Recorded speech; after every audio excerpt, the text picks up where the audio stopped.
জাতীয় পার্টি একমাত্র দল আমার মনে হয় বাংলাদেশের ইতিহাসে যারা এই জুলাই আন্দোলন সক্রিয়ভাবে সমর্থন করেছেন এবং সক্রিয়ভাবে অংশগ্রহণ করেছেন।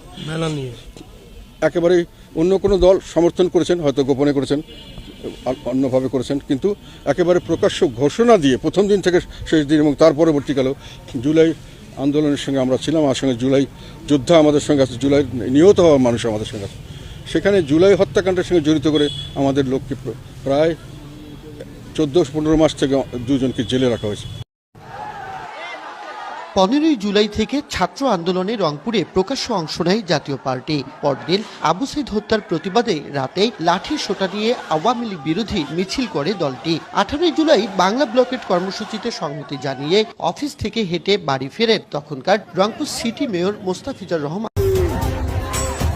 সারা দেশে আজ থেকে শিক্ষার্থীদের সাথে মাঠে থাকার ঘোষণা দিয়েছে জাতীয় ছাত্র সমাজ। এমনটি জানিয়েছেন জাতীয় ছাত্র সমাজের সভাপতি আল মামুন। সকালে কাকরাইলে সাধারণ শিক্ষার্থীদের ওপর হামলার প্রতিবাদে সংবাদ সম্মেলনে একথা জানান তিনি। বলেন, কোটা সংস্কার নিয়ে ছাত্রদের আন্দোলন যৌক্তিক। স্বাধীনতার এত বছর পর এসে কোটা 5% বেশি থাকার কোন যৌক্তিকতা নেই। জাতীয় ছাত্র সমাজের নেতারা বলেন, ছাত্রদল ও ছাত্রলীগের রেষারেষিতে শিক্ষার্থীদের আন্দোলন ব্যাহত হচ্ছে। ব্যক্তিগত স্বার্থ বাদ দিয়ে সবাইকে ছাত্রদের জন্য কাজ করার আহ্বান জানান তারা।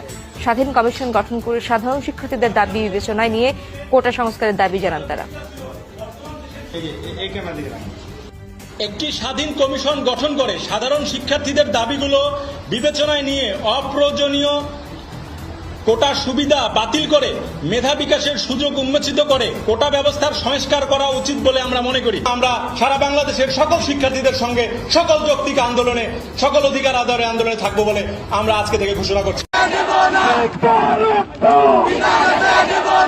তুমি কে, আমি কে?